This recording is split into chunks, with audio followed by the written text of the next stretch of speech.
শাপলা দেন তো, এই বছর শাপলা খাওয়াই নাই। শাপলা কত করে? 10 টাকা মোটা।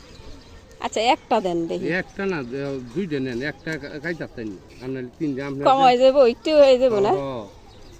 তিনটা দেই। একটা একটা না, দুইটা দেন তাহলে, দুইটা, বেশি না। 3টা 25 টাকা রাখলাম আছি আপনার না, দুইটা দেন, দুইটা দেন। খায় না, না খাই তো। 3টা 25 টাকা রাখলাম, এটা ভালো না। 5 টাকা থেকে এক মোটা যায়, বেশি হয়ে এটা তো মিলা জায়গা জানেন নি। মিলে যায়, ঠিক আছে। আর কি আছে কইলেন? মিষ্টি লাউ শাক আছে, টক পাতা আছে, কলমি আছে, কুমড়া শাক গলা, এই যে দেখাই সওয়াল। আচ্ছা এগুলো কত করে? 40 টাকা। এইটা নেন, এক মোটা?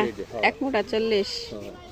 আচ্ছা দেন দি, অনেক দিন ধরে খাই না, কেমন লাগে? খাইলেছ না, আচ্ছা 40 টাকা। আর হয়েছে জ্ঞান কত? 20 টাকা। কত হয়েছে?